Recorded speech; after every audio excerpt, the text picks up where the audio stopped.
Welcome to the Ignorance is Strength podcast. I'm your host, Fabian motherfucking Ojeda, and I don't know shit, but that's okay. All right, let's get this shit started. Thank you everybody for listening to the Ignorance is Strength podcast. Hope you all enjoyed episode number 32 with Steve Bejarano. I thought it was a lot of fun. Whitey's back again, and that gave us a little bit of inspiration here to get the Wrest Ashurd reunions going. So we're back, and we're welcoming back from Canada with love our good friend Bob Kemp. Bob, how you doing? Bob. Hey, how's it going? What up, guys? So you listened to the podcast with Steve, right? I did. It was very entertaining and very long. I didn't think it was like 2 hours or something like that. Yeah. Oh, we cut some out too.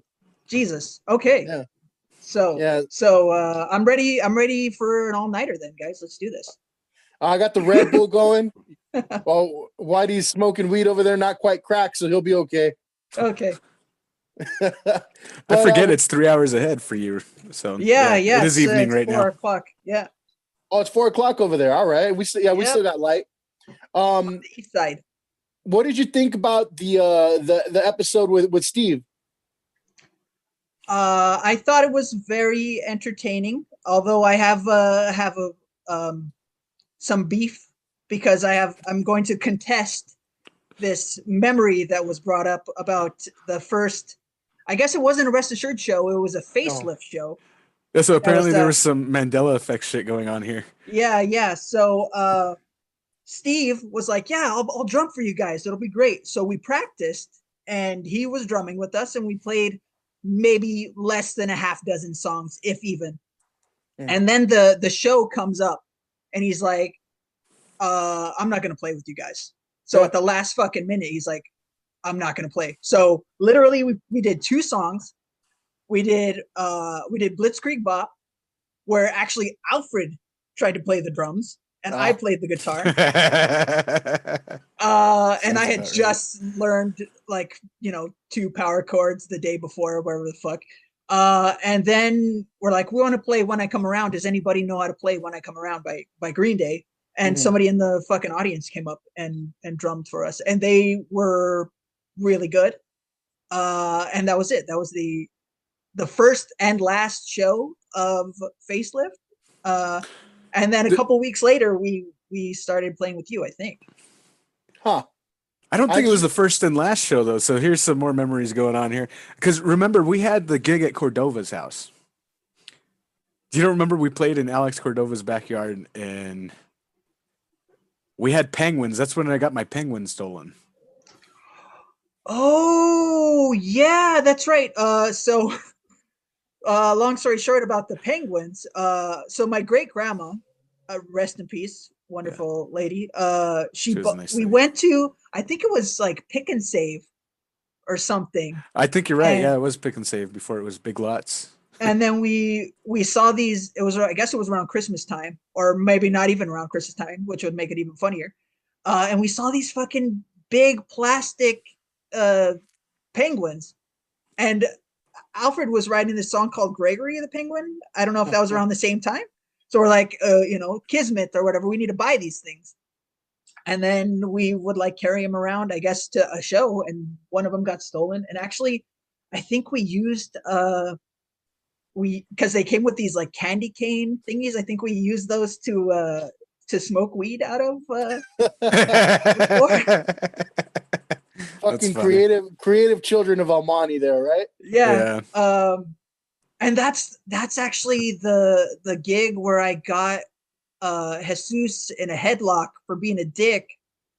Yeah, I remember. Oh, it was weird. We played an acoustic set at this punk rock gig.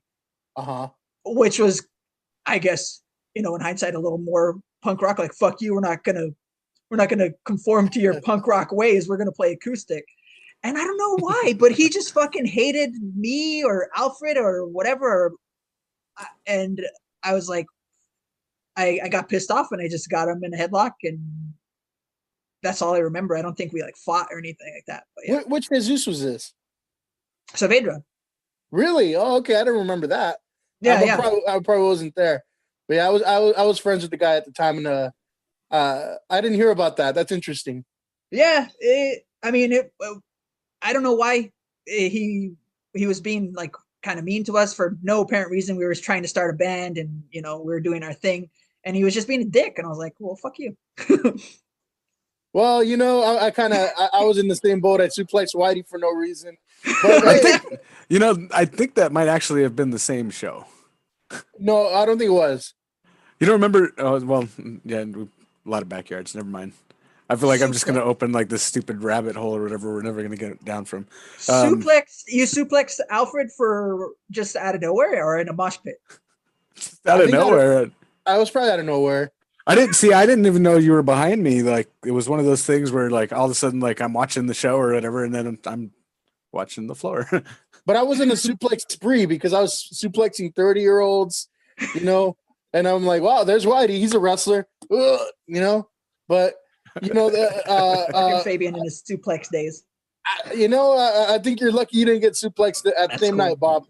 Yeah, I'm saying, but suplexing Whitey, I think at least I was able to join the band afterwards, so all is forgiven. Yeah, I mean, if you weren't able to, then maybe we wouldn't have let you in. Like maybe that was what's clinched the deal. It was kind of like the sword and the stone, right? If you can suplex the Whitey, you're in the band. Instead of shaking hands, I mean. we were fucking freshmen back there, so what?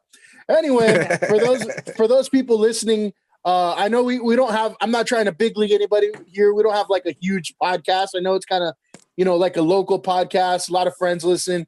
We got some weird people that listen all over. Like I think Romania, Brazil, and stuff like that. I don't even know if they understand us. But shout out to Romania. Woot woot. But a lot of people, yeah, a lot of people. Well, I got a story about Brazil later. Sorry, go for it. My bad. No problem. I want to hear that. So a lot of people have heard Whitey on the podcast repeatedly, kind of like the unofficial co-host. And I think they might have heard, that we were in a band together in Wrest Ashurd. And we've made reference to Bob. This is the Bob, the one we keep referencing. So it's our third piece of the Wrest Ashurd Triforce there, But I think this is a cool little episode so people can kind of piece it together here. We will discuss how the band formed, how the band had little successes here and there, and then how we just kind of shit the bed and fell apart. But before we get there, I kind of want to talk about, Bob. Like, where the fuck has Bob been? I'm sure a lot of people have been wondering that because we know you're in Canada now, but when did you officially leave California and start like doing your own shit? Because, you like just like us, you grew up an Almani kid, pretty much lived in the same place till you decided to get the hell out. So when did you officially leave California? 2014, 15, something like that. Okay. So I went to Boston for a while and was working at Guitar Center. And then so this opportunity came up for me to teach English in Brazil. Mm-hmm. So I was there for like 2 months and I learned very little Portuguese. And one time I was like, I'm gonna order. I know enough. I'm gonna order my dinner. I'm gonna order and I'm gonna order a Coke.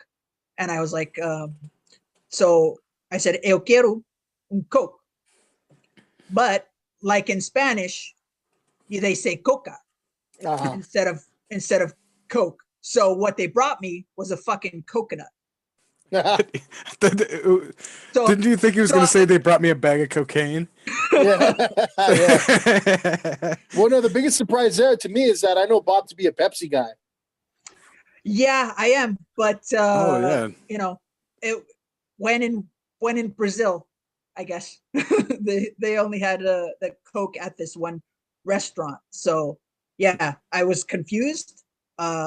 And I felt bad asking them to take it back because I hate coconut. So, and then from Brazil, I think I came back to California for like a week before coming to Canada. Mm-hmm. I came back to California maybe 3-4 weeks total since 2016 or something like that. Mm-hmm. And yeah, I mean, it's cold here. Oh, actually, I got into school here too. I was working on my associate's degree online at Mount Sac, and maintained a 4.0 for the time that I was there, and that's what got me into the university here, because my grades in high school were kind of shit. I looked at my fucking transcript or whatever, and I was like, some of these are like 2.3, 2.4, whatever. How did I get that back then? But I guess, those were the heavy smoking weed days. Hey, I had a 3.0. well, no, for like some of them, but like for some of them they were low. Like, you didn't have a 3.0, you fucking failed out of what's it called, the English class with me. Yeah, it was because of you. Because of me.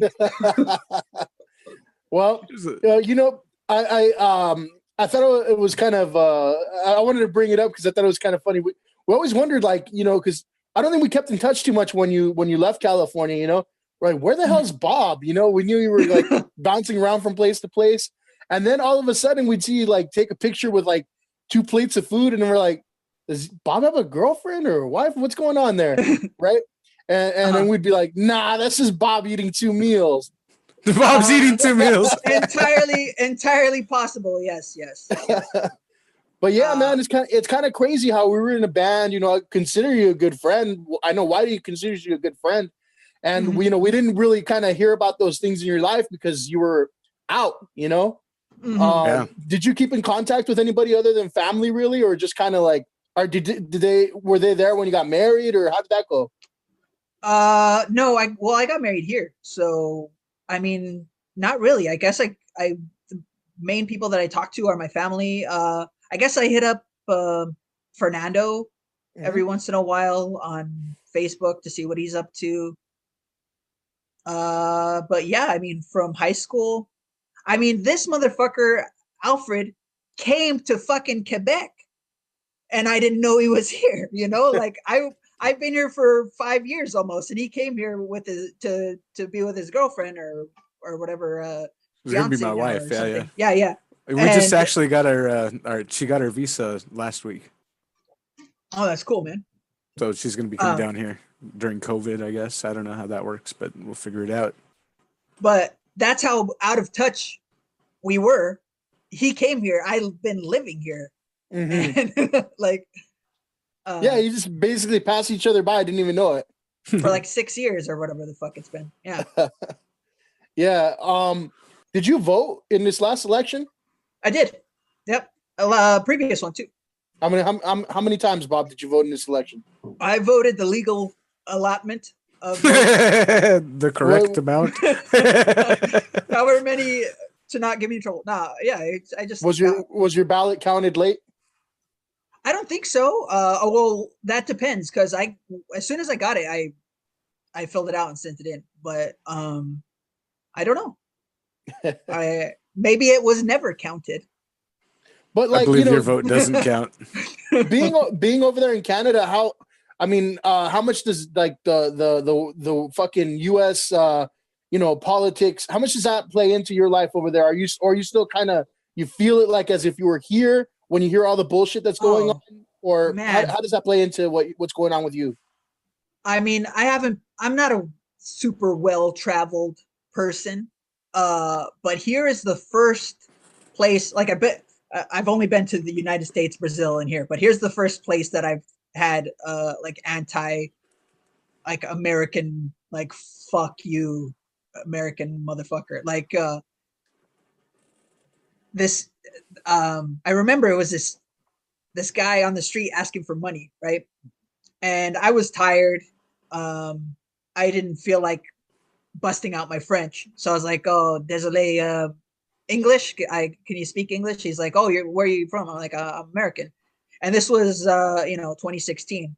And he's like, "Oh, well, fuck you, fuck Barack Obama, get the fuck out of my country. And I'm like, whoa, bro, like, fuck you. But yeah, that's the first. And also, like, some places, if you go into a store or a restaurant or something and you start speaking in English, they don't treat you so nice. But I think that was pre-Trump too. Mm-hmm. So Yeah. but I guess now there's I mean, it depends on which part of town you're in. The farther east you go, the more French it is. So it's if you're downtown or by the university, you're fine. You don't need to use French. Buddy, can you back this up? Have you experienced any anti-American insults or just feeling of like being a scumbag over there? Never when I went, but I always had somebody who was French Canadian with me, you know? I mean, like she'd start talking French, you know?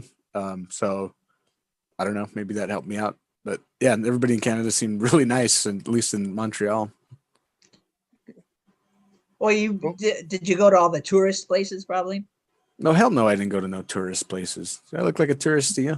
I only went to Schwartz. I went to go eat at places. Like, that's what I like to do when I go out. I went eating, and we went to the Biodome. Yeah, I guess that's touristy. Was Pauly Shore there? Him and his buddy. They got trapped in. They're still waiting for their pizza, bro. Yeah. Oh man, yeah.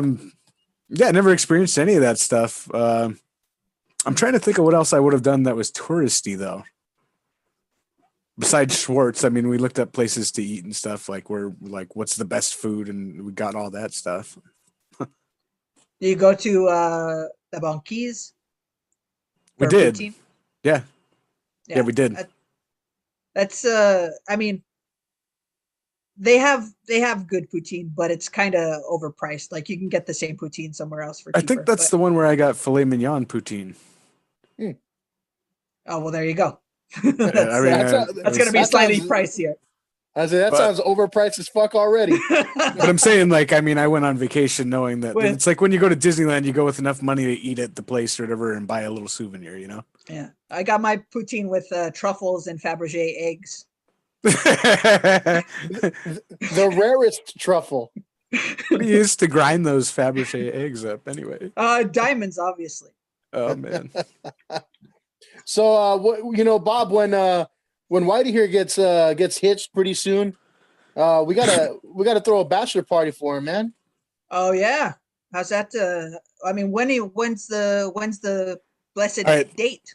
So I gotta get married before May the 4th. May the 4th. Star Wars Day. Yeah, Star Wars before Star Wars Day. I have to get married before Star Wars. It's the race to get married before Star Wars Day. We already know the theme right there. Yeah. Are you going to be a Jedi or what are you going to dress as for your wedding, Whitey? No, she wants to do a Nightmare Before Christmas, I think. So for real, you're going to have a themed wedding. Okay. No, I don't know what she's going to pick. That's her deal. I'm just like, as long as it's not too crazy. Mm-hmm. Because the bachelor party will be crazy. I don't know anything about that, and I'll deny anything. There's got to be, Bob, some kind of prank you've been wanting to pull on him, or some kind of pain you've been wanting to inflict on him that we can get out there in the bachelor party. Let me start thinking about. Yeah. What pain? Why would you want to pain me? Oh, well, some pain. I don't know. No, I don't know. Just been festering for 20 years. No, 25 years. He's the fucking one who said it. I was just going along with the joke. So Fabian says to kill a bunch of guinea pigs or something, like on YouTube Live. Would you do it? I don't know about guinea pigs. Well, I mean, they would have to be like some jackass guinea pigs, that deserve it, right? Yeah. So racist guinea pigs. You can do it. See? Guinea pigs in a blanket? What? All right. And I think, that's just me playing off my natural, what do you call it? Instigator. There you go. I mean, well, we'll have to have now a guinea pig themed bachelor party. So only guinea pig strippers. Oh, damn. You know what? I'm out. Fuck this. Wow. Why do your wedding's canceled? Thanks a lot, Bob. You see what you did there? Just got me unmarried. It's the soda on top of the amp all over again. Which brings me to, I want to go back to our days as a band here. Now, that was a crude way to segue, but when did you guys actually like start playing? Because you two started the band way before like I joined in, right? I mean, I think it was still Facelift. freshman year. Yeah. When did you guys we met actually, in drama, right? That's what I want to ask. When did you guys actually meet? Because I know we all went to crayons and shit, but we didn't talk to each other really. But how did you two meet? I met you before I met him. Oh, okay. We went on what's it called? The high honor roll field trip or whatever.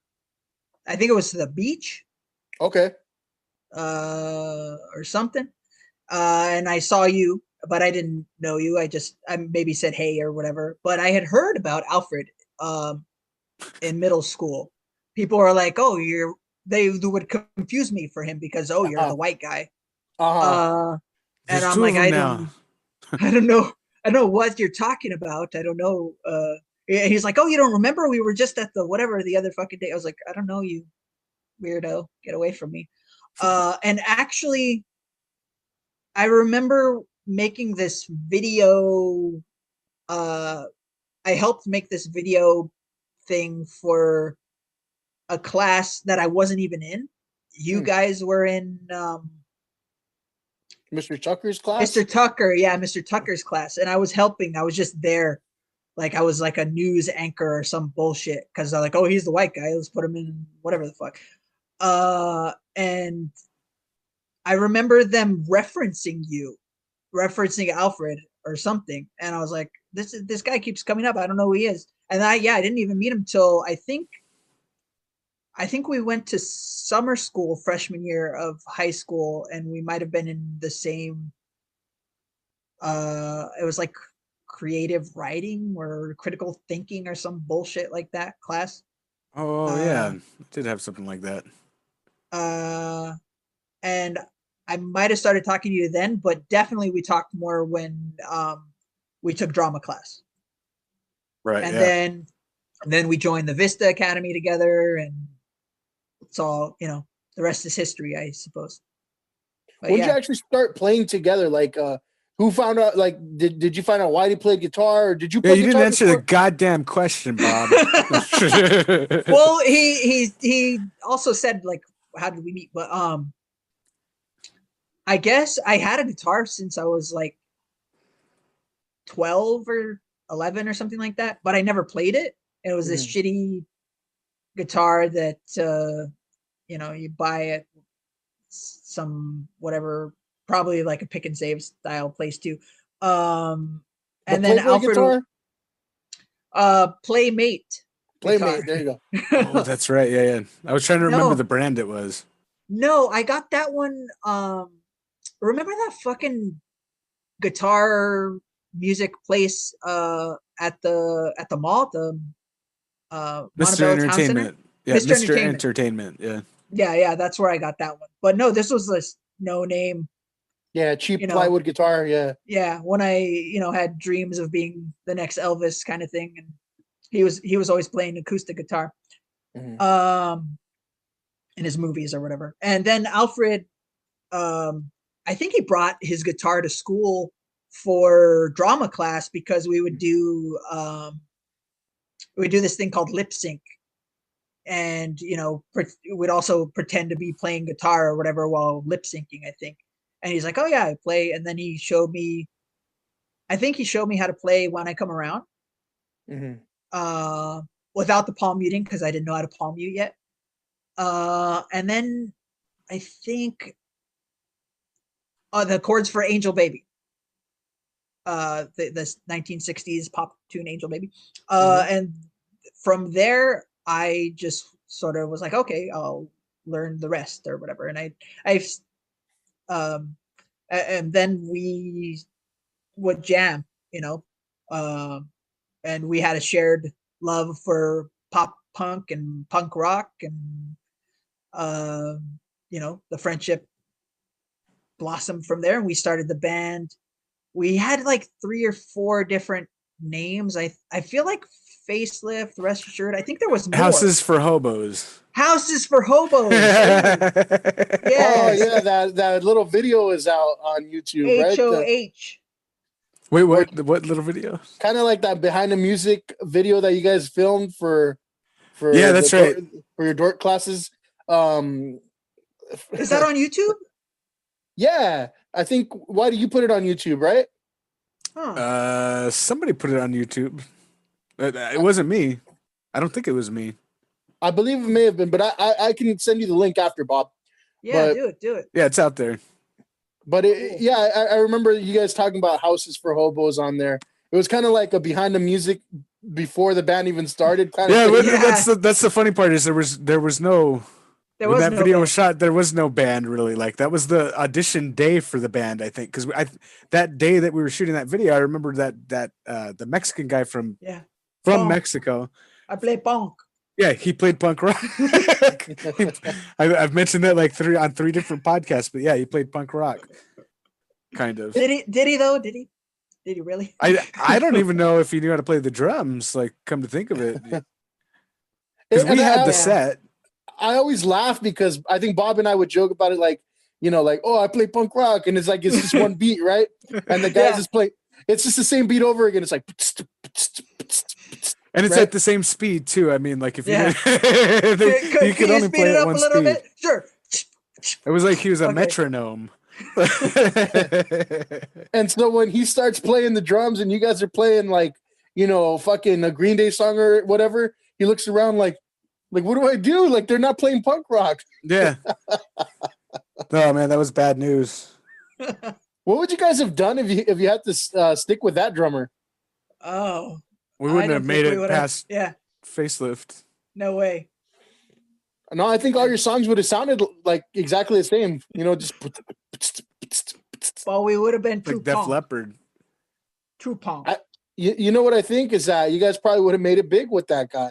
It would have been fucking pioneers of Mexican American pop there. Yeah, we'd be big in Mexico. Not pop, punk. There you go. Or wherever he was from. I don't even know if he was Mexican. He probably was like Guatemalan or some shit. Your guess is as good as mine. Yeah. But I don't remember ever seeing him again after that day.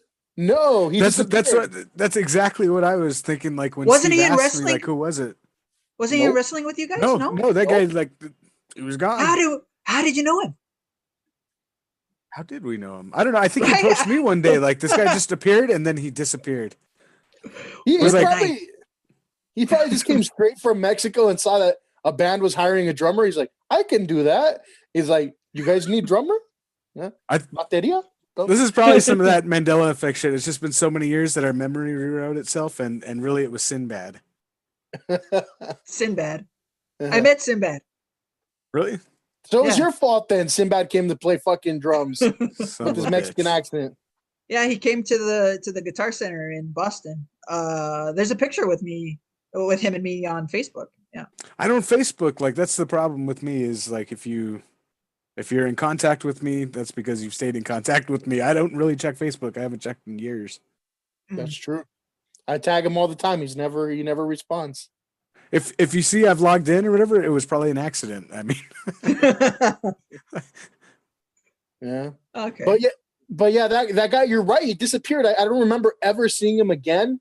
And then from then on, though, I think it's when I started playing with you guys, right? Yeah. Yep.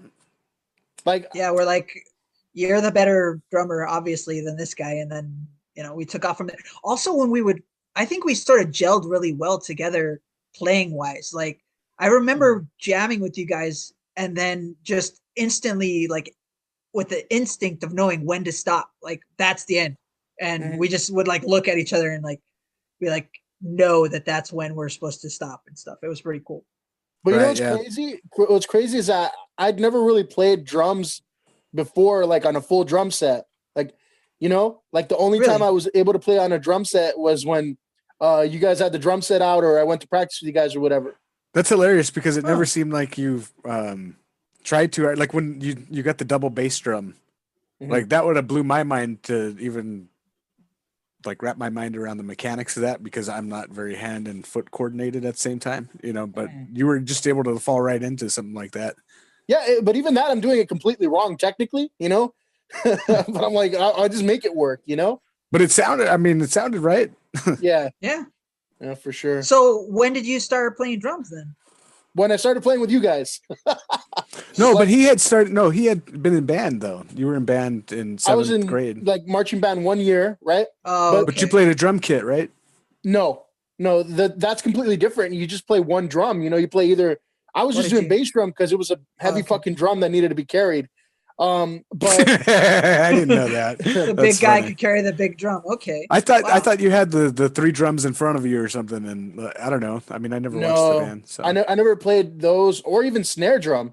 The way I learned how to play on a drum set was like I would maybe go visit fucking Guitar Center or whoever had the drums out, Sam Ash, and then at home or in class or whatever, I would just fucking tap on desks and listen on headphones. Like, what's that drum beat sound like? Right? I'm like, how are they doing that? Because if I were just to go from what I learned in the 1 year of fucking marching band, it would just be all like, ta, ta, ta, ta, ta, right? And that shit isn't played in popular music. You sound like an idiot trying to play that way. You'll sound like some fucking paradiddles. Yeah, you'll sound like the fucking Mexican drummer you almost had. But yeah, I was gonna say that'd be punk. That'd be punk rock. But I would listen to something like like fucking Smells Like Teen Spirit with Nirvana, right? And I'm like, okay, how do I mimic that sound? Because I would have to kind of like dissect it and be like, I hear the hi-hat here going constantly, but it's hard to play because I don't know how to do that, right? But like you would just have to pick it apart little by little. I don't know. I made it work. And when I was able to practice with you guys, I was able to kind of get myself a little bit better and just kind of figure out how the drums mechanically work, So I didn't have any formal training on that, but Whitey, your brother's lack of interest in drums really helped me because I was able to use his drum set to learn how to play drums. Yeah, I don't know what it is. Is it, like you seem to be like really good at a lot of things. I don't know if it's just you're good at faking you're good at a lot of things, or like you just get by or something. I don't know. Like, but I really didn't know that you didn't know how to play the drums before you got to our band. That you just blew my mind. What about guitar? What about guitar? For me? Did you start learning guitar around the same time? Yeah. I actually picked up the guitar like later, probably like sophomore year of high school, and just somebody taught me what a power chord was, and like, well, shit, I can do that. I feel like I remember when you learned your first chords. I think you were playing CKY. You're playing CKY Can't Kill Yourself. What the fuck was it? That song goes. Yeah.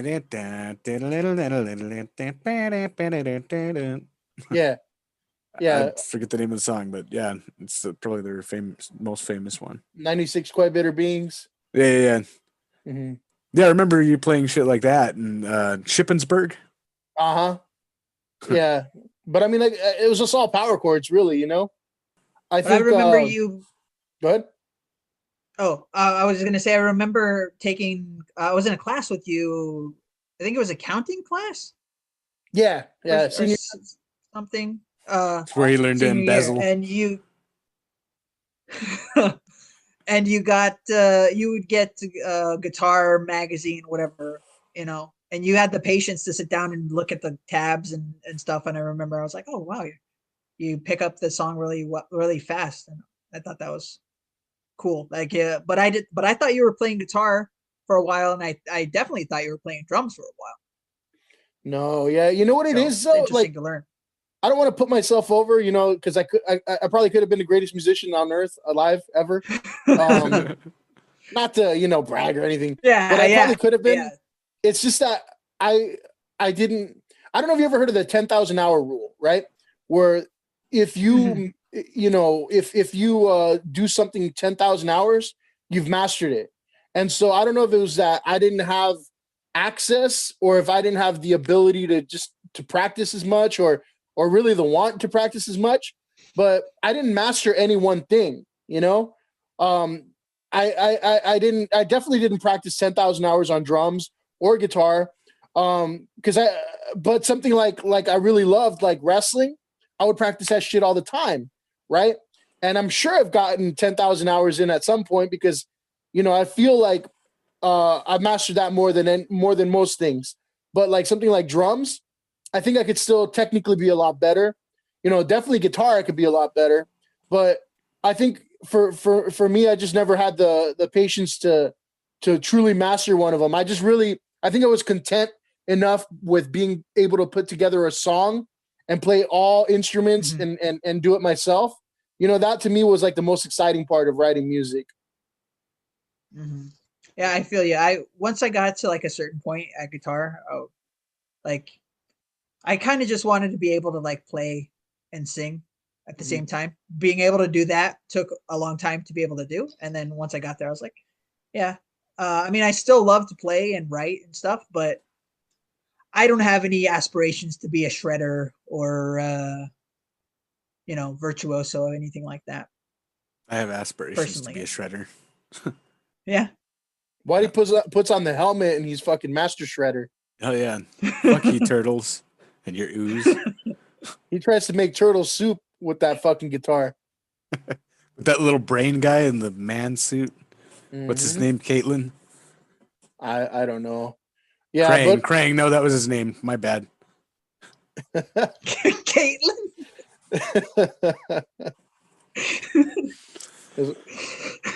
That must be some good weed, Whitey. I'm sorry. Oh my god. I don't remember the names either. I knew exactly what I was saying. April O'Neil. When we started the band, though, you guys already kind of had like a set of songs that you played together, right? I remember they were kind of like very like pop rock at the time. Did you guys like? Was that more like the influence from like Green Day and Blink-182 and stuff like that, or where did that come from? That was definitely what it was. Yeah, Green Day. A lot of Green Day. Yeah, because I started listening to Green Day when I was like 5 years old. I was like, I had this cassette tape that I just wore out because I had their Dookie album, and other than that, I wouldn't listen to any like anything but pop music.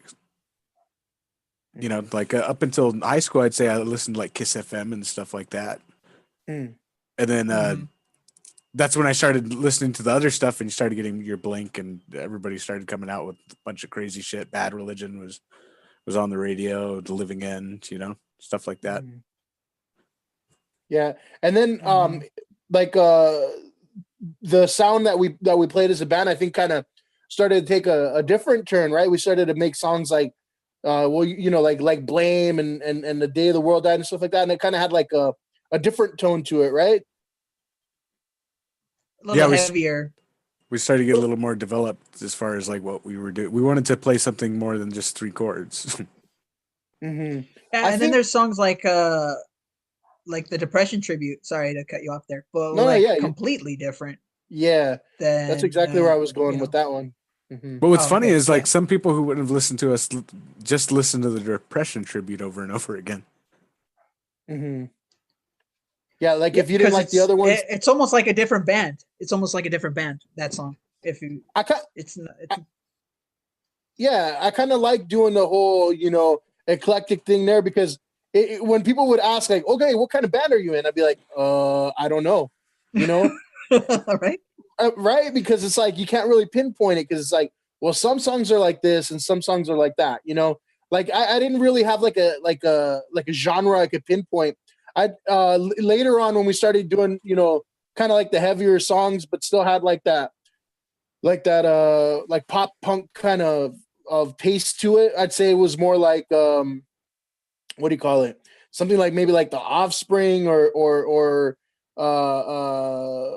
Rise Against or something like that. Would you agree with that or no?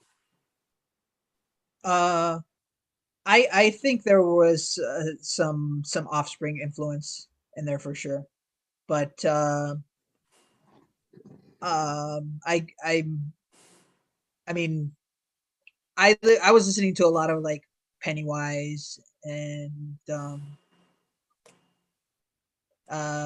Gob. I don't know if you know this. They're sort of like a pop punky kind of band too that I was listening to a lot back then. Crass. Crass was more of a departure from that. They were like a hardcore 70s punk band. I don't know. I feel like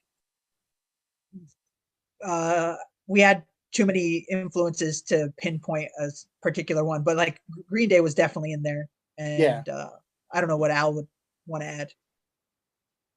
No, I would just add, I would say Green Day was probably our biggest influence there, but yeah, there was a lot of the Offspring, just stuff I was listening to at the time, I'm sure. Yeah. Like when people would ask you, like, who do you sound like? What would you say? I would probably say Rise Against the Offspring type music, you know, if you had to put us in a genre, because we never wanted the genre ourselves. Because I know Bob would be like, "Oh, I don't know, we sound like shit, but here's Forever Endeavor." Yeah. Yeah. Oh man, I haven't recorded my own shit in a long time. But yeah, I never, and I would just say, you know, we play punk, pop punk, whatever, you know, or I hated that we're alternative rock because that's so broad. Mm-hmm. But I just, you know, we're in a band. Check it out. You know, here's our demo that we made or whatever. Remember peddling it at the beach or whatever the fuck? We're trying to get people to take Venice Beach. I don't think we're. Yeah. That leads me to my next topic, and this one should be interesting because we had a, shall we say, contributor to the band. We won't use any real names. We'll just say Ling Long, right? We had a contributor that I'll call Ling Long, and we got some cool shit out of it. I mean, we told the story on the last podcast with Steve. I think we'd mentioned it before. I don't know if me and Whitey had talked about it before, but if I remember this correctly, I'm setting this up. If I'm setting this up right, Bob, you and I were playing an acoustic set at Macy's backyard for like a corporate event that her mom had, right? Sounds familiar, yeah. Whitey was nowhere to be found that day. Allegedly. But we played some acoustic songs, probably like 5 or 6 songs. And then this contributor... With no guitar player besides Bob. No, we had 2 guitars. Huh. Yeah, that day. Okay. We didn't need you that day, Whitey. Oh, yeah. Yeah. I wasn't needed. We remember only needed you the whole thing was this... that... Sorry. Yeah, we only needed... we only needed Whitey later to shake that ass, but... yeah.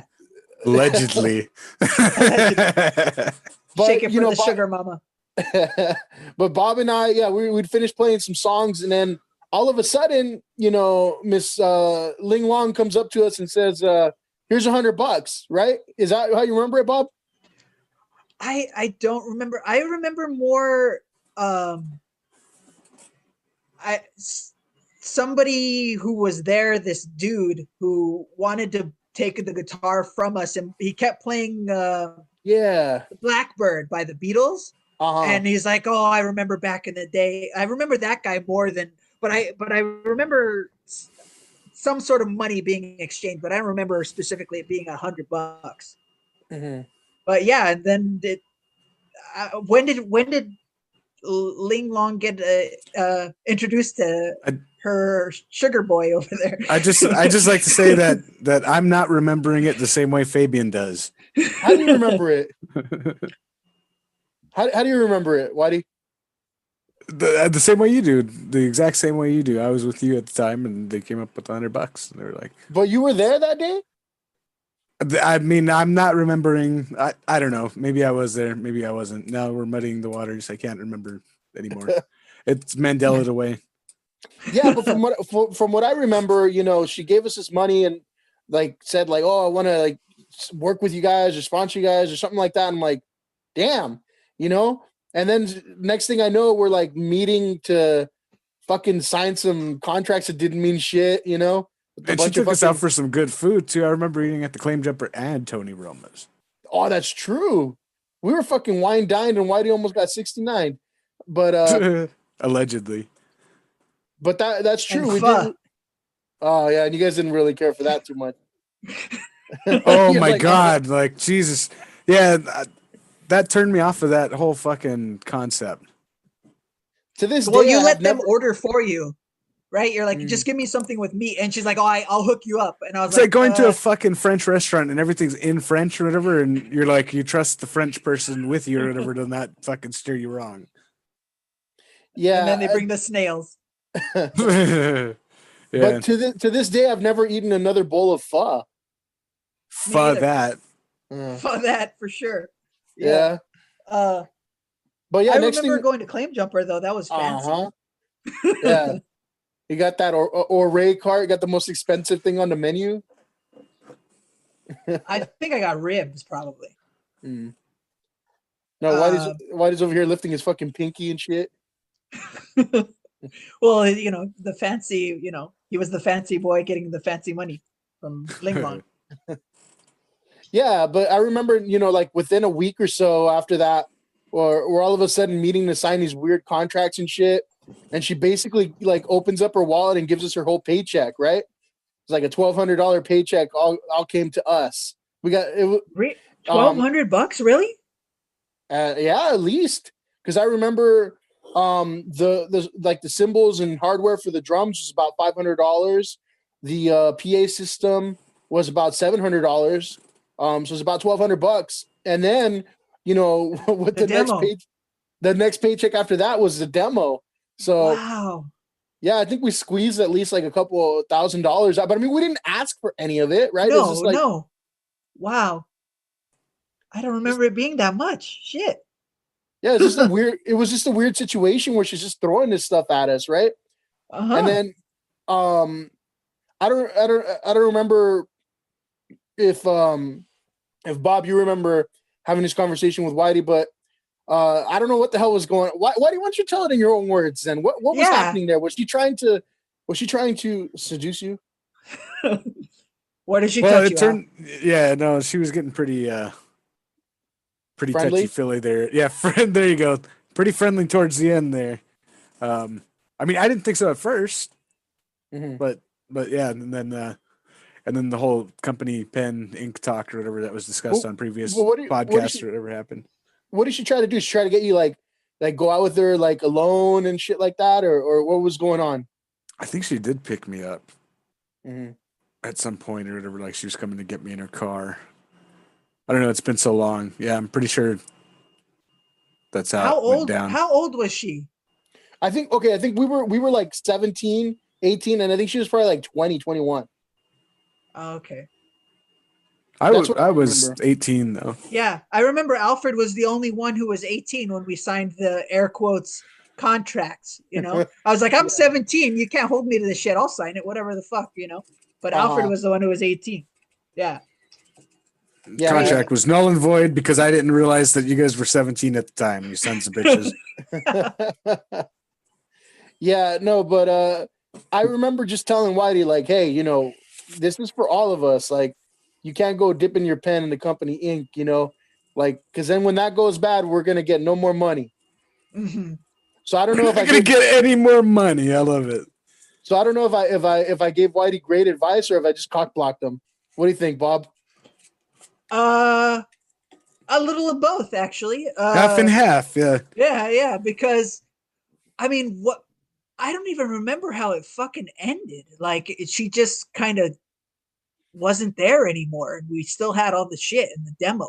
Like, did she pay for the demo and then? I think when I told her the company pen and ink story, I think she got really pissed off, and she like tried to.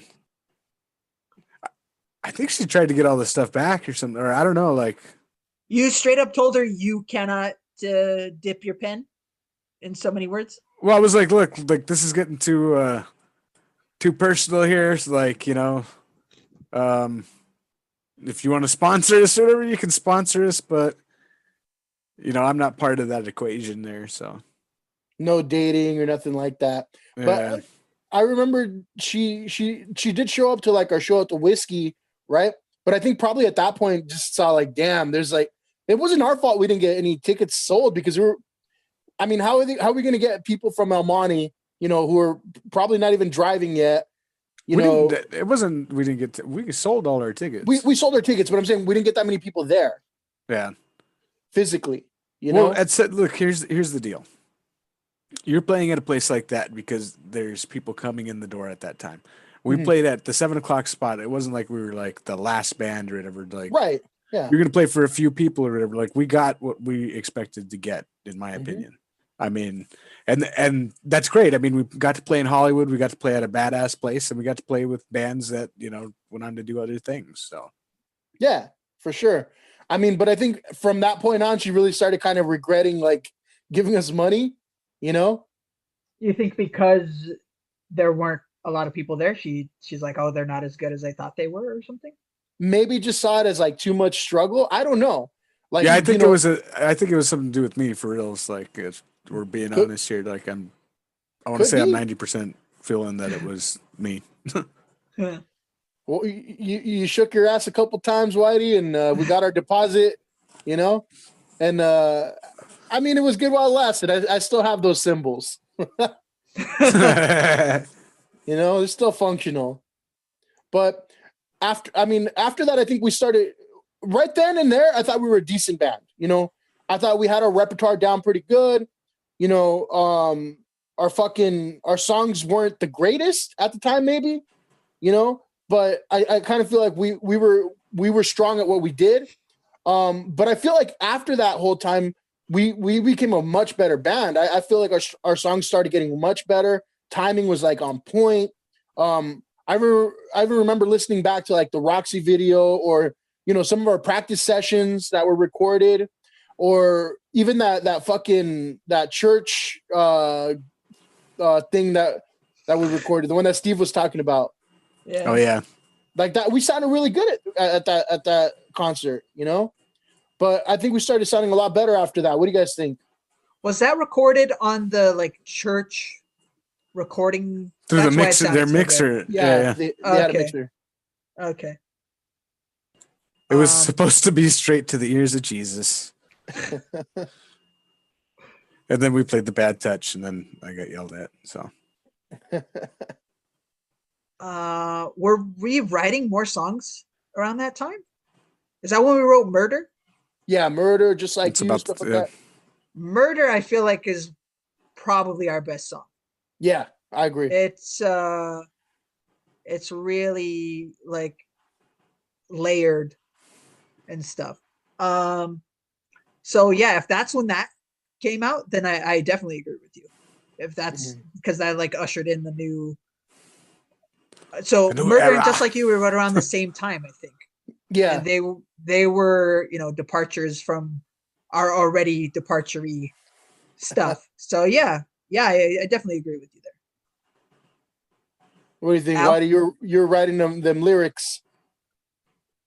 Well, what's the question? Do you think that the sound just became much better? The band started feeling like more. We progressed over time for sure, and I think that if we had stuck with it, that we would have got even better. I mean, my songwriting was getting different too. I mean, I could feel like I hit like a different pocket that I could ride for a while. Mm-hmm.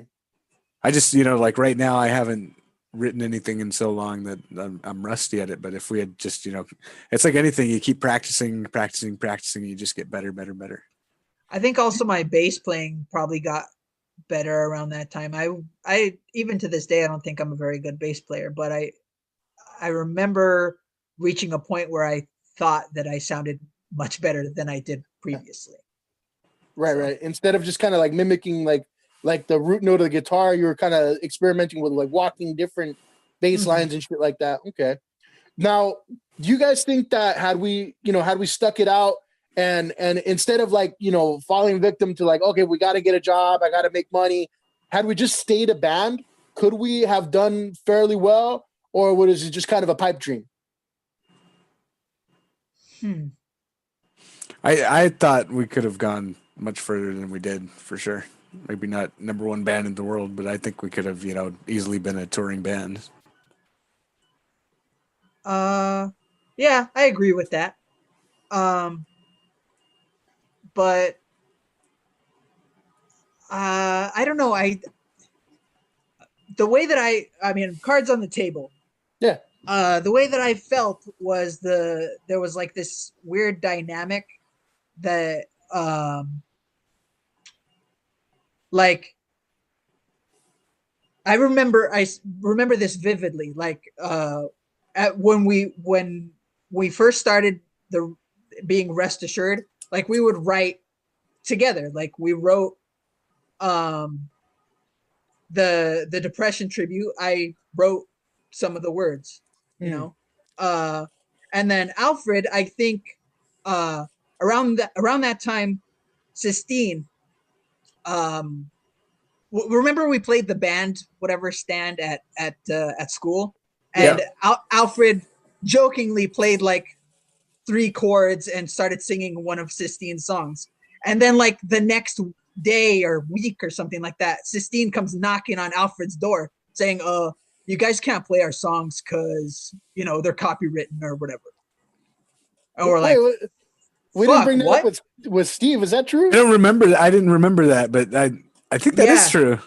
Yeah. And then we're like, okay, wow, okay, sure. We were like, it was more of like an homage kind of thing, but we get it, okay. And then songs that I wrote with Alfred, he did the like poor man's copyright just under his name. So I was like, oh, okay, well, maybe then I'll try to get him to play some of my songs. And I was like, okay, this song goes like this. And he's like, well, maybe it should go like this. I was like, well, let's try it this way first and, you know, see how it goes. It's like, well, I'm going to play it this way. I was like, okay, well, maybe we won't play my songs. And I kind of felt like the dynamic was he's trying to be like completely the leader of the band. And I get that, like, if that's what he was trying to do. But like at the same time, if he's trying to be the leader, then I don't feel like my voice creative matters input as much. Yeah. So I was like, so I sort of like stepped back a little bit. Like I was still playing and still like wrote songs together or whatever, but like I felt like the dynamic shifted right there. And I don't know if I would have wanted to tour like that. Like I would have wanted to have like a sit down and talk to you guys about like, you know, equal input kind of thing. But that's just me. Yeah. But I had fucking fun playing with you guys. It was fun as hell. Yeah. But yeah, I mean, it is what it is, you know, like I look back and have like fond memories, and I still totally jam with you guys. I still feel like we still are a band in a way, you know, like this really is a reunion. I fucking miss you guys. This is fucking fun. Yeah, but man. I just want to tell you, like that's how my mentality was back then. But it's, you know, it's water under the bridge. But I feel like I never said it before. Well, I mean, this is kind of our little podcast therapy here. Yeah, and I always felt like you stepped way too far back. Like instead of like, you know, contributing or whatever, like it's like the famous Slurpee cup story. You know, like instead of getting your stuff fixed or telling us that you weren't going to show up or whatever, you just kind of like left us on the hang for that last show there. What was it? It was. I don't remember. Yeah, we had a show. It was like when we stopped playing for a while, and then we started playing again. That was after I think we filmed all those videos where we're in the studio practicing. But we did have some sort of big show. I don't even remember what it was. Really? Yeah, we had a show. There was a show scheduled, and it was like the next day, and that's why we were practicing at Fabian's house or whatever. We had to run through the set a couple times, and that's when the drink spilled on the amp. The amp was fried. And fucking like, you're like, I'm going to get it fixed. You told us. And you left you're like, me and my Uncle Billy are going to get the amp fixed. And then like me and Fabian are waiting for a call the next day because like, we got to play. We've never told anybody we weren't going to play because you said you were going to get it fixed or something was going to, you know? So no communication at all. And then like, it was like, wow. I don't remember that at all. There was a show. Yeah. Where was the show? I can't put my finger on it at this point. I remember because we didn't play it. Right. Yeah. I completely forgot. Like a backyard gig thing? No, it wasn't a backyard gig. It was a show somewhere. Like a venue somewhere. Hmm. I don't know. But that's always kind of like we can't really pinpoint like when we stop playing as a band, other than that moment where it's like the drink spilled. The drink spilled. That was but the amp was still working. Like it would do that before. It would do it like when it wouldn't work. Did it spill on the amp and got like wet and dripping? We had gone to that was the double big gulp days. Everybody was getting a double big gulp for $1 or whatever it was, and like you put it on the bass amp, and we were playing a song, and then the vibrations from the amp spilled the drink. Mm-hmm. We look over at the things fucking like shorting out. Really? Yeah. Because I remember it falling back and not being that, I don't know. What did I do with that amp head? It left on Uncle Billy's truck and never came back. I sold the cab in like 2015 or something like that. I actually sold it at the Guitar Center that I worked at. But I don't remember the bass. I think the head might be at my dad's house or something. But I remember plugging it in after and working. I think. What I want to know is where's the big gulp cup, Bob? Where's the cup? Oh, the cup. The cup. The cup is it's in a safe somewhere, guys. Don't worry. And so I think I don't remember that show though. Crazy. I don't remember what it was, but I remember it was like it was kind of like a big deal, not like a huge deal, right? But like it was an actual venue. I just really can't remember what it was at the time, but I remember that I think I had gotten it. I think I had gotten in contact with somebody. And I knew about this. Yes, we all did. Yeah. That's the only reason we had thrown together a couple of practices the day before. It was like we need to just I think spend 2 days in a row just going over the set twice because we were really rusty and we hadn't played in forever, right? Yep. Yeah. I think it was like a comeback show or some shit like that. We hadn't played in a few months. What year was it? Do you remember what year it was? Probably 2010, 2011, something like that. Yeah. Huh. I don't know, but that's kind of funny how we can't really put our finger on it. But no, I mean, just to kind of answer my own question, that I asked you guys if we thought we could have gone anywhere. I do think that we probably could have had some, bit of success had we been, progressing the way we did. I think a lot on my end, I chose working over a lot of things, because I think I was working literally like I think 500 something days without a single day off, and then I started getting multiple jobs and shit, so I kind of look at people sometimes who have made a living, doing music, and I think to myself like, fuck, why didn't I just like stick that out a little longer, because even if like it's not huge money, it's definitely enough to kind of make a living off of it, and you're having fun doing what you love to do. Because even to this day, if I were to fucking win the lotto or something, man, I just fucking do like something like music all day, like I'm not like the greatest musician, but I have fun doing it, and so how do we had that trajectory where we're fucking none of us are working full time and we just kind of dedicated our whole time to music? I do feel that we would have had, some success, be it local, I do think we would have been touring. I don't know. There was just, I think a lot of potential. And then Whitey would have gotten an ego and gone solo. No. You're all fucking fired. You're not playing the drums right, you bastard. He would have married you didn't know how to play the drums before I got to you. Apparently. Found out today. Yeah. He would have shook his ass and got more money. Yeah. Made it drizzle. What? Fucking Leo. That's another podcast, though. Yeah, I don't think Bob was around for that where we make it drizzle. Yeah, he was already doing his Bob life. What drizzle? Well, we were at a strip club for a bachelor party, once, and the place wasn't exactly the epitome of luxury, right? It was this hole in the wall fucking dump or whatever that Fabian found. Hey, fuck you, man. I did, but only because everybody else was being cheap, right? So I played to our cards there. But yeah, we were at a strip club for a bachelor party, and so one of these strippers or somebody said like, "Make it rain," and we're like, "Well, am I making drizzle?" Yeah. At You least know? make it drizzle. That's what he Yeah, said. yeah, that was right. At least make it drizzle. If you can't make it rain, if you can't make it rain, Bob, make it drizzle. I mean, I think we at least that should be on a T-shirt or something. yeah, we made it cloudy. I don't know. Throw some change. Throw some change. So it's definitely overcast. Yeah, there you go. That's what it was.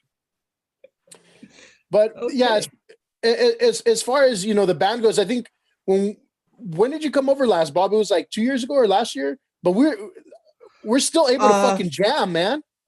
I was there. When was the last time I was there? I was there last year, but I don't think I saw you guys last time I was there. But yeah, I think it was 2 years ago that we jammed, and it was it was rusty at first, and then it was like riding a bike. Mm-hmm. Yeah, I think that's a cool thing, man.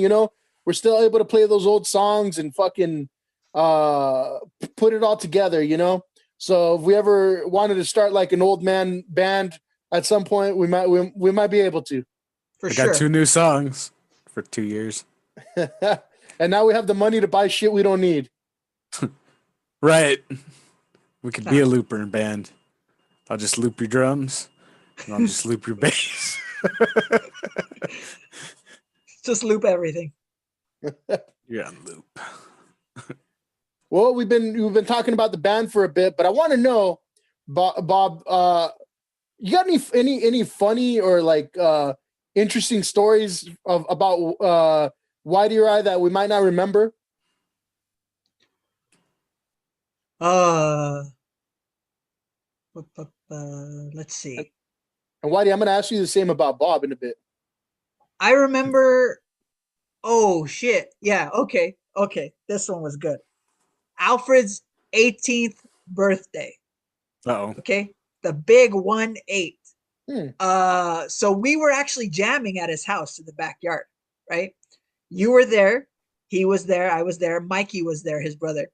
Mm-hmm.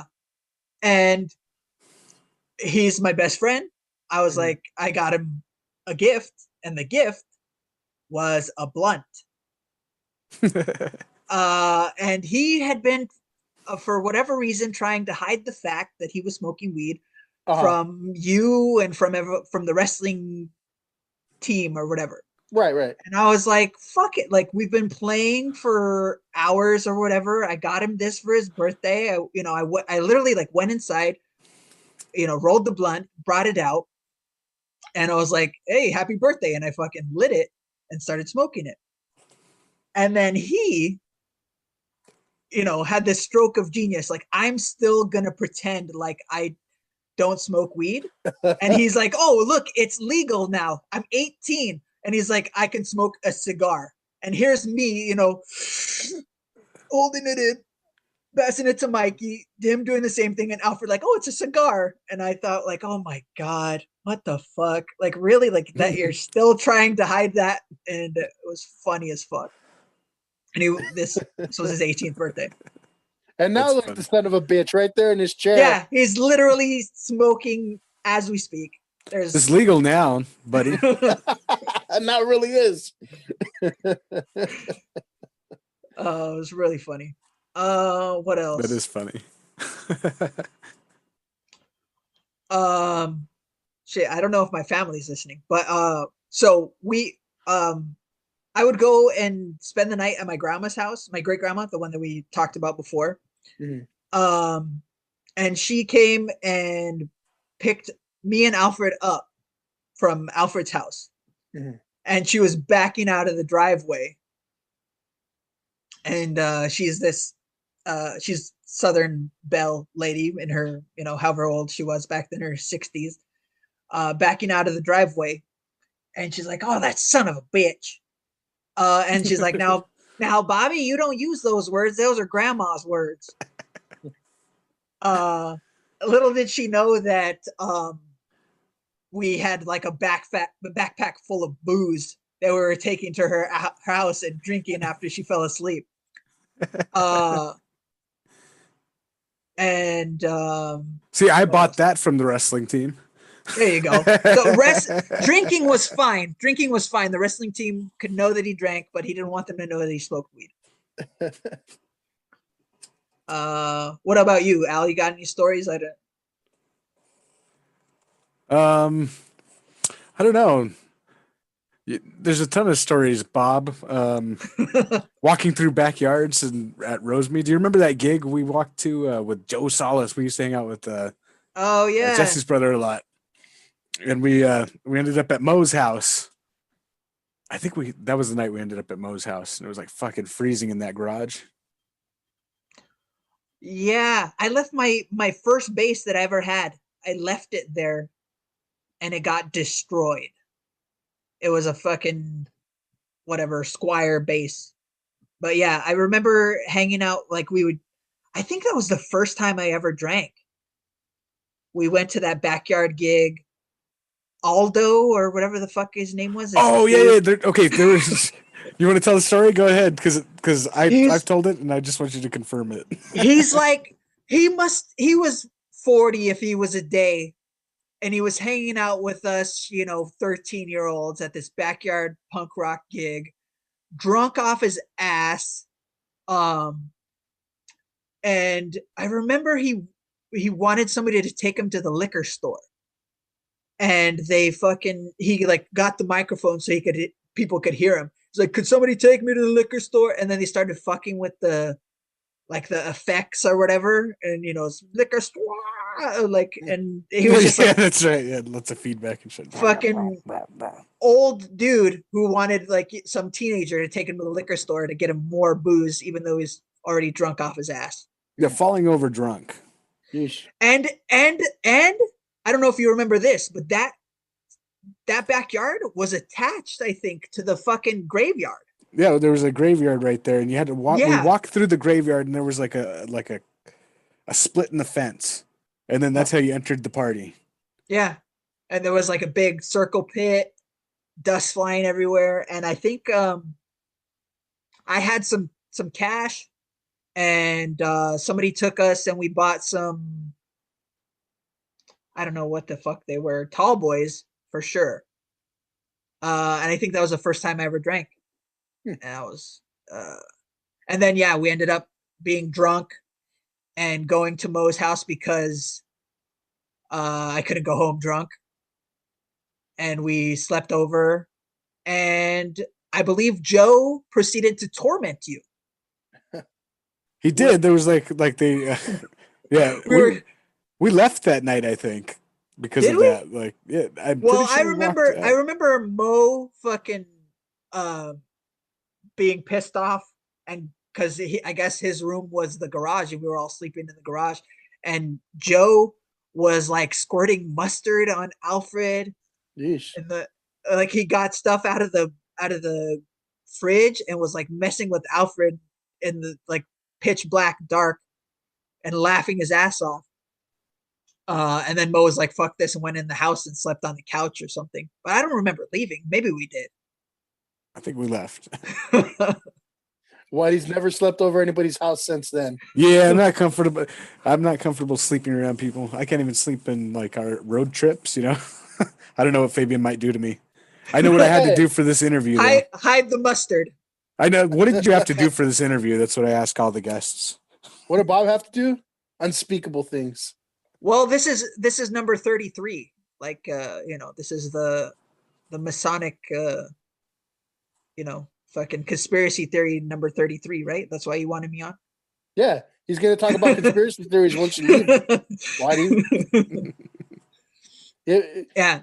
Because if you didn't know, we had this thing back in the day in the band where you and we rock, right? We rock. Yes, we were the ones that rocked, and Alfred was kind of just there. Sons of bitches.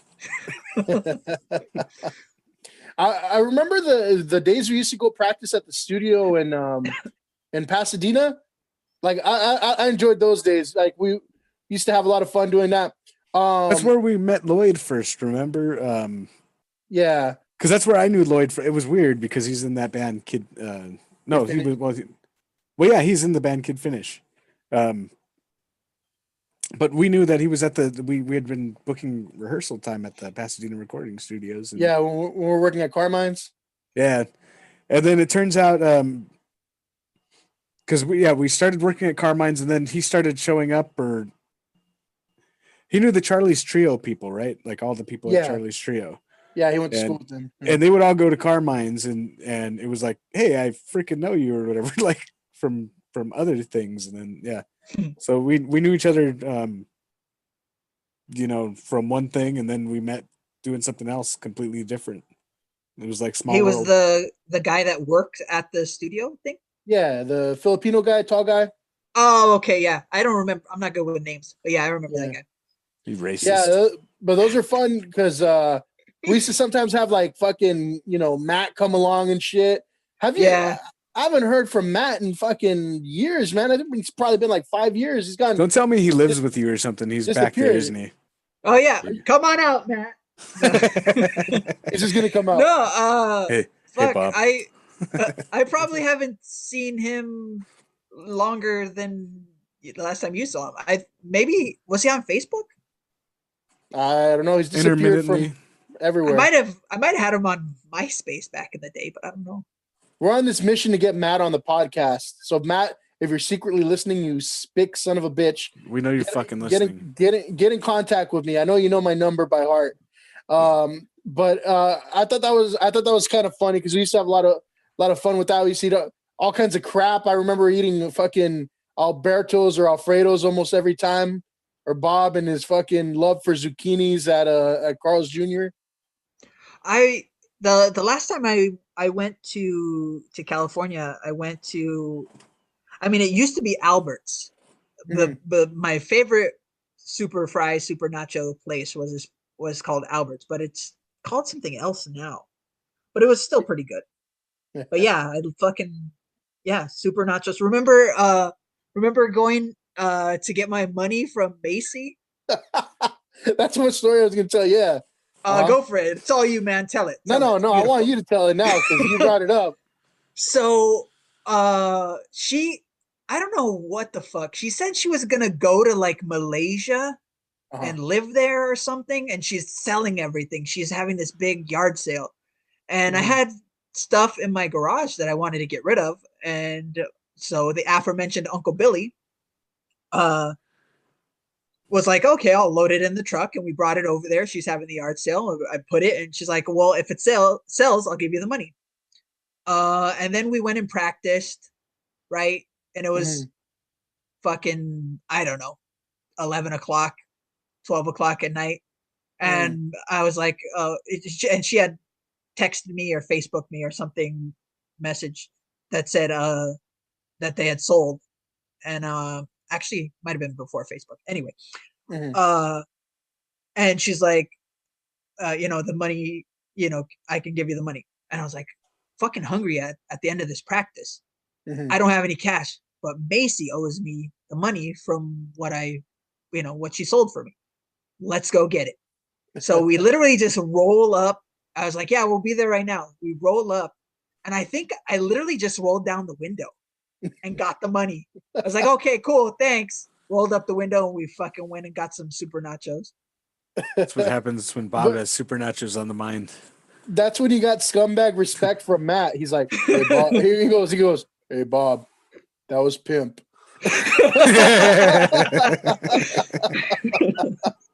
Yeah, that was one of my funny stories I remember. But oh man, those are just stupid ass days, Yeah, I didn't have any direction or anything back then. I got my shit together now though, like I'm almost done with university degree at a fucking top school, and I've been writing. That's what I want to do. I want to be a writer. So I fucking had one of my original pilots was a semifinalist at the Sundance Episodic Lab. Hmm. Like, but back then I was fucking, you know, I I think things started to go downhill when I first started having panic attacks. Um, and then fucking like that bled into everything else. Like I I had fun with you guys. I really did. But then I remember having panic attacks when I was working with you guys. Like I remember when we remember that rave that we fucking Yeah. did the security for. I had Uh-huh. a panic. I don't know if I had told you guys that I have really bad panic attacks, and it's like almost debilitating. Like I can't fully explain how bad they make me feel. And I would get them in public, so I'd stop going out in public. Like that's why you're like, oh, let's go out, let's drink or whatever. Like I can't. I was so fucking scared. I became a hermit, you know, like alone. I fucking locked myself in and wouldn't leave the house. And you know, it took years of me, you know, having therapy and fucking working on myself to be able to be where I am right now. But back then I was just a fucking scared kid. Yeah, and um I you know I'd never experienced or had any family members experience that, so I didn't think it was like a real thing, and that's just me being stupid and Oh no, and young at the point. it was so bad. I mean, I get them occasionally now, but back then, oh my god, it was like the first one that I ever had. Literally, I thought I was dying, and Oh, I had the ambulance come. I went to the emergency room, and they're like, "Oh, somebody must have slipped you something or whatever. I don't know what we don't know what it is because uh yeah." So yeah, that was back then. I wouldn't want to go anywhere, so hmm I just sort of like retreated into myself more and more, hmm which kind of made it worse. I developed what's called agoraphobia, which hmm means fear of outside or whatever. And to be where I am now, I you know it's night and day. yeah, I I regularly get on, the public transportation that's, I mean, now because of COVID, it shouldn't be packed full of people, but sometimes it is. hmm Uh, and I'm able to do that. I'm able to go to classes that have 150 people in it, yeah, but back then, I vividly remember having a panic attack during the that rave. the rave thing. Yeah. Yeah, And and uh-huh. and even sometimes when we would go out to the bar or whatever, I was like, oh, I gotta step out. I can't. I do remember that because that was like part of our little routine of going to like the to the studio practices, right? Um, we used to go to like fucking Dave and Buster's before band practice, and I thought like my thoughts, because not knowing what you're telling me now, my thoughts were, Bob's just being a fucking a stick in the mud kind of thing. He just doesn't want to go have fun. But I had no idea that, and even if I knew that you had the panic attacks, I was kind of like like that's not real, But Mm-hmm. I mean, that's just my thinking back then. But now, having worked with all kinds of different kids and even adults that have different conditions, as my staff members and shit, I'm more accepting and open of that kind of stuff because it is real, you know. But uh, I think I didn't, I wouldn't even know how to handle it back then, So Yeah, I well, you mean, and me both. Like I the first time I had one, I thought I was losing my mind. mm, There's the feeling of not. I can't. I've tried to explain the feeling to people before, and I just can't. It feels like I'm losing my mind mm, every time. since the first one to the ones that I have now. And I just have to be able to step back and, take some time. And, usually they don't last more than a few minutes, but it seems like forever. And it's triggered by people or what? It's for me, a big trigger for me is when there's more than one conversation going on at a time. So I try to focus in on the one conversation, but there's background, and I'm like, okay, I'm jumping back and forth between the two, and I'm trying to make sense of them both.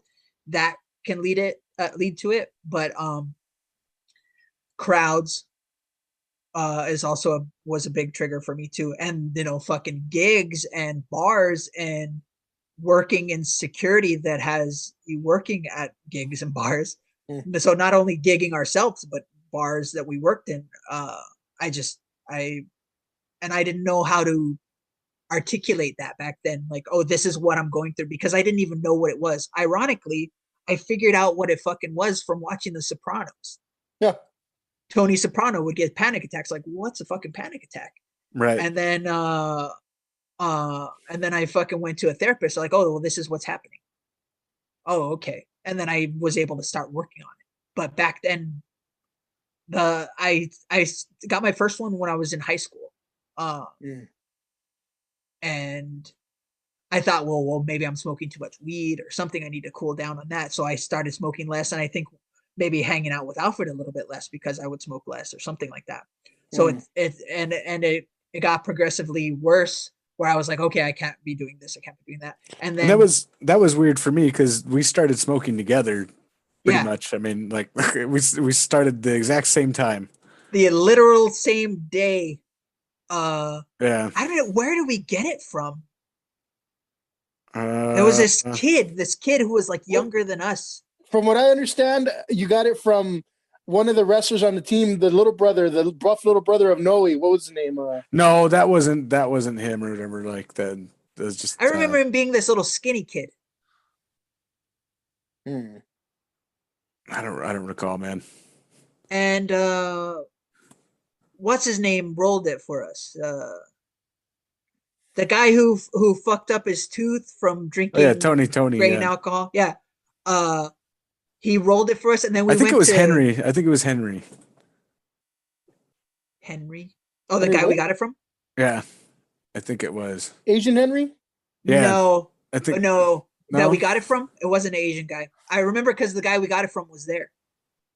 And then we went to, I don't know if I should say, well, I guess I can say it's from fucking forever ago. We went to Jonathan Patterson's house, and he lit it on his fucking stove because we didn't have a lighter. Like, he literally went inside and lit it, and then we smoked. And then we went to college night at school.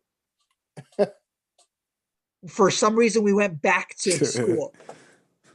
That was the smartest thing we could have done. And we're looking at like, there you go. And the clouds were like moving weird. Yeah, that was weird. The first time I remember, we're just walking to school for some reason, and then it did seem like everything, like time moves at a different pace. I guess I don't know.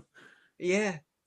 And you said apparently you thought like you had your arm on me, like we were going through the crowd and you didn't want to lose me, and then you were like, it wasn't me that you had your arm that's on? right. Oh my god, I remember that. Like, that's fucked up. Yeah. I swear I put my arm on Bob's shoulder, right? But it wasn't Bob's. And in my mind I'm holding Bob's shoulder the whole time or whatever, and we're going through the crowd or whatever, and then the guy kind of turns around or whatever, and it was some Asian guy, and I'm like, this was very awkward. Maybe it was Henry. I think it was Henry.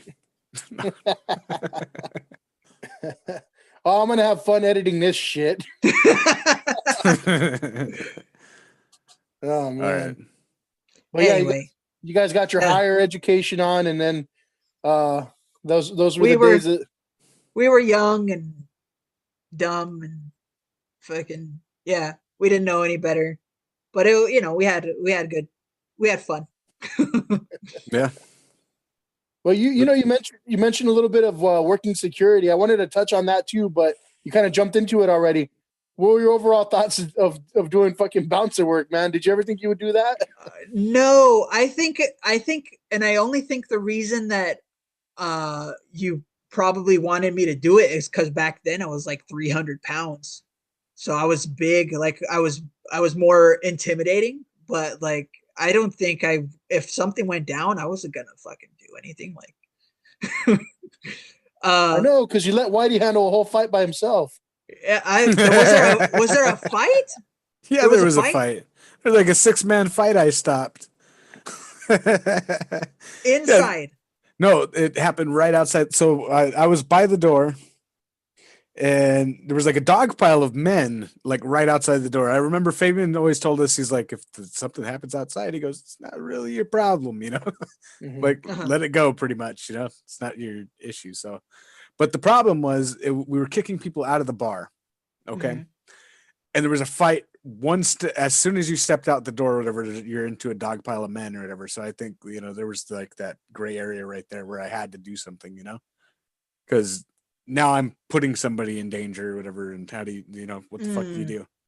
So anyway, I just did the only thing I thought of to do. I grabbed the guy on the top of the dog pile by the back of the shirt, or no, it was the back of a jacket. He was wearing a leather jacket, I remember. I pick him up, and he stands up and he turns around and he pushes me, and he goes, "There's gonna be a cop." and I'm like, what? I go, dude, you just pushed security, man. I go, and then it goes, security or some shit like that, and then the fucking fight stops. So somehow like that action or whatever stops this whole fight. There's gonna be a cop. They were all drunk. I mean, that's what he said. I'll never forget that. There's gonna be a cop. It wasn't even a coherent sentence, but it happened. Oh, I fucking love that. That's cool. No, I don't. I mean, I was there, and there was a fight that was happening outside. Maybe I think like right after I stopped the fight, you show up at the door like, "Oh, hey, how's it going?" What happened? Hey, there's security fail number one. How about our old friend Farouk? Man, that was the worst, man. What was that club? That shitty little club, like 2020 or something. It was called 2020. Yeah. It was like this Middle Eastern guy or whatever. Farouk. Yeah, he would tell us to like kick people out, because you have to kick people out at the end of the night, and you gotta, you know, stop serving alcohol. But he'd have all his friends over, like at his bar. He'd be on stage dancing with the waitresses, and the music's still fucking blasting. And people are like, well, how come like his friends are over there at the bar getting drinks right now, and I'm being kicked out? Yeah. Fuck that guy. So it was like, and then he'd be yelling, he's like, get them the fuck out of here. Is that the one he was where drinking all night? Yeah. Is that the one where they had Tatiana Ali's birthday party? They kicked you out, remember? Yeah. Oh my god, the dude was a dick. Let's hear that story. So I had been working. I think I was just making sure people didn't go back into the kitchen or whatever the fuck, the back area, and like the bathrooms are this way, don't go that way, kind of thing. And then he's like, okay, stand in front of this door and make sure nobody goes out this door. I was like, okay, why is it like a emergency exit alarm will sound or something like that? No, just nobody can go out this door. Okay. But no alarm will go off if it opens. No, it's just, I don't want people out of this door. Okay, you're the boss, whatever. And I was already not feeling great because it's this crowded fucking club. So I was doing my best, you know? And then this fucking drunk ass guy was like, hey, I need to go. I was like, okay, yeah, the door's that way. You know, can't go out this door. He's like, no, this door's right here. Don't worry. I know the guy. He got his money. He knows what's going on. Like saying all these fucking things that didn't make any sense, you know? Like, I was like, no, you can't. And he just fucking, you know, what am I going to do? I like pushed the guy back. Like I was standing in front of the door. He fucking skinny little guy went back by me. I was like, okay. He went out. Nobody else is going out. But I guess one of the friends of the guy was like around to make sure that I was doing my job. Like, I guess he hires people to watch people that are working for him as well. Like it's a weird fucking concept. But anyway, he goes and gets the guy. He's like, hey, this guy let somebody out. They're like, oh yeah, this guy, he was drunk. I tried to stop him, but the alarm didn't go off. Nobody else will go out. Okay, it was just this one guy. He's like, no, you didn't do your job. I was like, yeah, but he's like, no, well, I'm paying you. Da da da. And gets in my face. I literally say 2 words because he's in my face. I was just like, whatever, dude. 2 words. Get the fuck out of my place, you piece of shit. You know the fuck I am. And I was like, okay. So I start walking towards the front door and he's like, no, you go out this door, the door that he just said nobody could fucking go out. Uh-huh. And so I go out and I'm like, I think I called Matt or somebody. I was like, hey, I got fired or whatever. Like I'm outside. So when you guys are done, I'm outside. Don't leave without me. And then at the end of the night, you guys tell me, oh, you didn't like tell him off and double flip him off and all this shit. Like tell him to go fuck himself.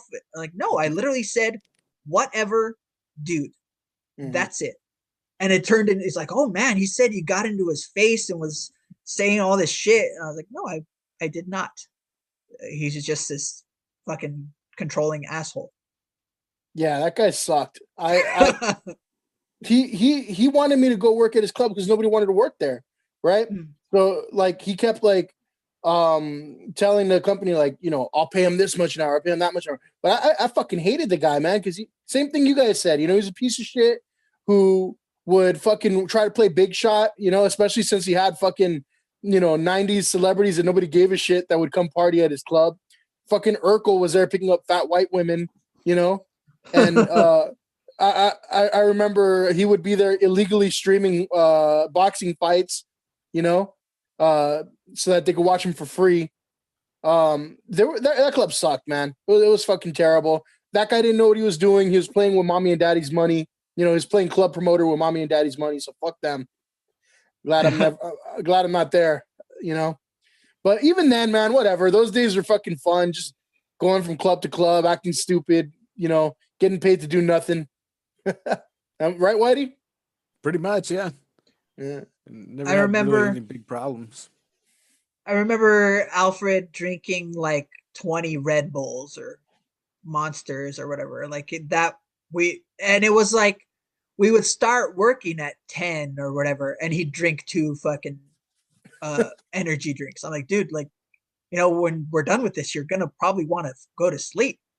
Oh, I think I saw him drink like how many fucking rock stars at the Rockstar was it Mayhem Festival, Whitey?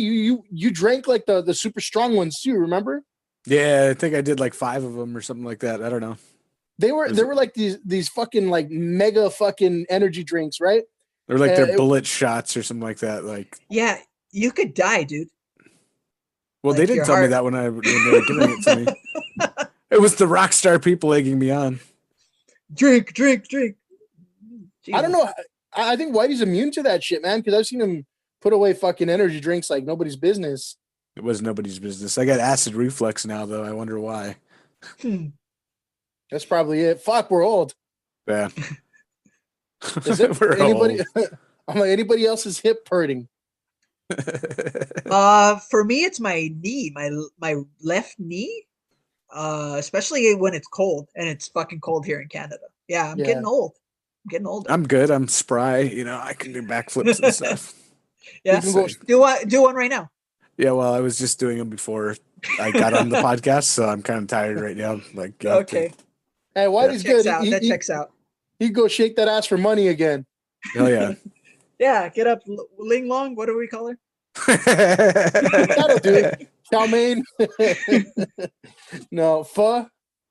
Yeah. Fuck that. Hey, so you think your panic attacks really screwed up your music career? I think they screwed up my life for a long time, dude. Yeah. I was not able to function properly. Like, I literally could not go out. I noticed, I was looking at some videos recently, and I noticed like you look at the ground a lot when you're playing. Is that because of that? I mean, it's like you're trying to Maybe. disconnect from the audience a bit. Maybe you just didn't know you were doing it. Sometimes I'm kind of okay once we're playing, but maybe sometimes I need to sort of like refocus or something like that. Yeah, it's entirely possible. Hmm. Fucking, I'm trying to remember. Oh, yeah, I had a really bad one. And I remember you guys just thought I was a dick or something too. We were at Well, Steve's. you're probably a dick too, but go on. Well, on top of the panic attack, we were doing a gig at Steve's backyard. And I lived just right around the corner from Steve back in the day. And the cops came and shut it down, and I was panicking, and I was like, fuck, like, what do I do? What do I do? Like, I need to get out of here. So literally I grabbed my gear and went to my house, and you guys came and dropped off the stuff at my garage. And I think you guys were just pissed at me for leaving, because there was no like cell phones or shit back then. Like, I couldn't be like, hey, I'm not feeling well, meet me at my house or something like that. But yeah, that was that's funny. Yeah, that was like 2003 or something like that, maybe. Yeah. The first time they had one was probably like 02 or something, and I've had them ever since. To a lesser extent now.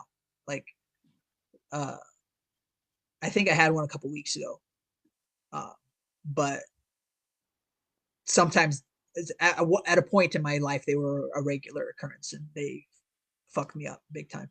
All right. Well, I mean, shit. Hopefully you got all the. What, do you take medication, or what gets you past that? I did for a while. Ayahuasca. Yeah, I'm Are you just tripping balls right now? Just microdosing or whatever. No, Mr. Squid. no. I just I would take Ativan for a while, and it helped. But now it's just more of like therapy and I guess sort of like self-help kind of stuff, but like stronger than that. Like knowing that I can get through it and becoming a stronger person because of it, kind of thing. Like it's all, I don't know if that makes sense. No, yeah. I mean, I guess I wouldn't know firsthand, but I kind of get what you're saying. Is that you're trying to listen to things or expose yourself to things that'll help you kind of understand that you can do better, you can move past it, kind of thing, right? Am I kind of on the? Yeah, but also like in the moment of when I'm having one, before I would just like, oh, I'm freaking out, this is the end, But now I need to remember to tell myself like, hey, I've gone through this before. It doesn't kill me, it sucks, but I'm stronger than this. Got it. And it helps. Okay.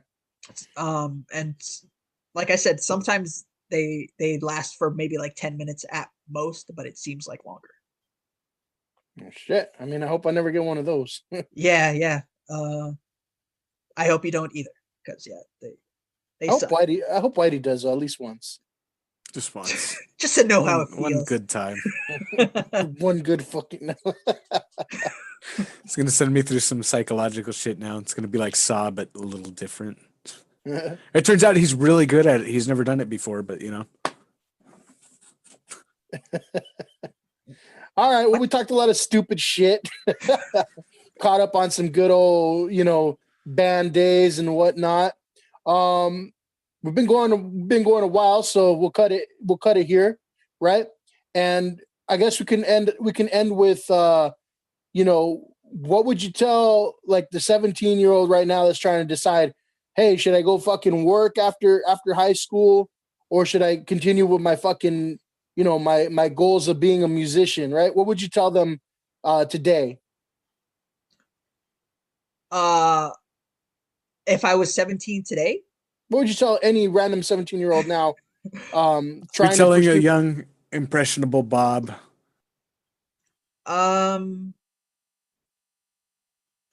do better in school. Hmm. And like fucking go to college earlier. And because a thing that my wife pointed out to me is that like time passes anyway. Yeah. Like shit, you might as well be doing something that's going to help you once a certain amount of time is done being passed. So like if I were able to do what I'm doing now back then maybe I would be more successful now, or I'm becoming more successful now, but it's taken me this long. Like I would have been able to do it back then, and also maybe work on the music at the same time too. Like I also, so I guess another thing I would say to my younger self is time management. Fucking get your work on a schedule, because without it, you just like I said, back then I was fucking aimless and all over the place. But now I'm on track, gonna graduate with a degree soon-ish, and fucking see where I go from there. Maybe do a master's afterwards. Nice. It's not too late for us to ride your coattails to the top, Mr. Gates. I'll take you guys with me. Remember, that's Wrest with the W. Whitey, what would you say to the 17-year-old aspiring musician who's conflicted whether or not they should get into the old day in, day out, kick my ass at work thing? I would say do not let Fabian give $20 to that bum in Georgia. He was not going to start the ham sandwich empire aforementioned. Oh, that's a completely different story. We got to tell at some point. Maybe the next shit show. I don't know if I would, work hard, persevere. And next week's always better than the week before. I think that's fair. I would tell them fucking, give it a little while longer. I think the impatience with wanting to jump into the real world and make money and get ahead only slows you down sometimes too, right? Because I think while I did learn some valuable shit, I did learn to become a supervisor at a very young age. I did, practice work ethic and just hard work right from the get-go. Gotta enjoy yourself a little too, because I didn't really enjoy myself too much back then. It was all about, what's the objective, make money, and even with the education thing, I put that to the side for a very long time till I didn't even really get my 4-year degree till like a few months ago, It was a 10-year degree. Well, Dr. Fabian. There you go. Could be. But I took a lot of little breaks in between, and that's not always good because you lose focus on that. But I mean, all the same I would apply to the musician. If you really have a passion for it, and you're good at it. Like I'm not gonna say I was the greatest, but I know what I'm good at, and I know what I'm shitty at, and I think I'm pretty decent at music, and I think us as a band, we were pretty decent musicians, I'm telling you, I listened back to some of that old shit that we used to play. I'm like, this is good, this is radio good. Honestly, a lot of the stuff like on K-Rock, I think, not to be delusional or anything, but I mean, a lot of our shit sounded on par or better than what was played in 05, 06, 07, 08. I mean, once bands like Foo Fighters, Rage Against the Machine and all that were kind of out of the picture, and then you see all these new bands popping up, they all sucked. Yeah. Like I think our shit was much better than some of the shit that started popping up like 08, 09, stuff like that, And I think had we dedicated a little more time, had circumstances been a little different, I do think we would have experienced some sort of success. I don't know. But I would tell that 17-year-old, give that shit a shot, slow down, hit the brakes on some of the other stuff. Just go for it, because you're not going to get that youth back either. That's it. You got to go for it. All in. Yeah. Cool. All right, then. Anything real quick before we cut out, Bob? Anything you want to share with people listening? Like, I know you're working on some, writing and stuff like that. Do you want people to follow you, like Instagram, Twitter, anything like that? YouTube. I guess there's my YouTube channel. I haven't really. I mean, I guess I posted some stuff on there recently. And Instagram and Twitter. I don't know. I don't really post that much stuff, but I guess we can put it on, like tag it on or something. Cool. All right. Yeah. Whitey, anything else to add? Whataboutbob.com. Is that a thing? I don't know. No, I had fun. It was good talking to Bob again. Yeah, good stuff. Good times. Yeah, if not the podcast, man, whenever you come back here, we gotta jam or something. Allegedly, we're thinking about doing a family reunion in the summer. So if COVID is all let up by then, we'll see. Yeah, I'll hit you guys up for sure. Cool, sounds good. Well, hope everybody enjoyed this little reunion. We'll have Bob on at some point again for sure, right? Do part 2 of the Wrest Ashurd reunion or something. But for everybody listening home, appreciate it. Thank you. Fuck you and good night.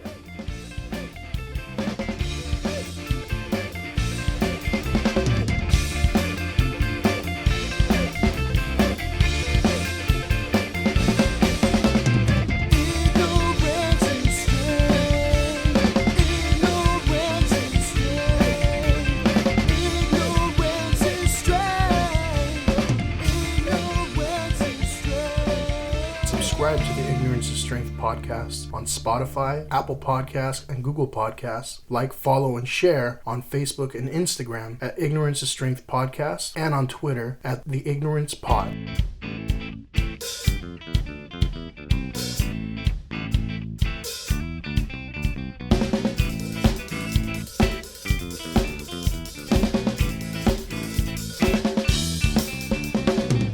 I walk alone in my depression. This kind of pressure's too much to take, and I'm dying anyway. I'm on my way. I'm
when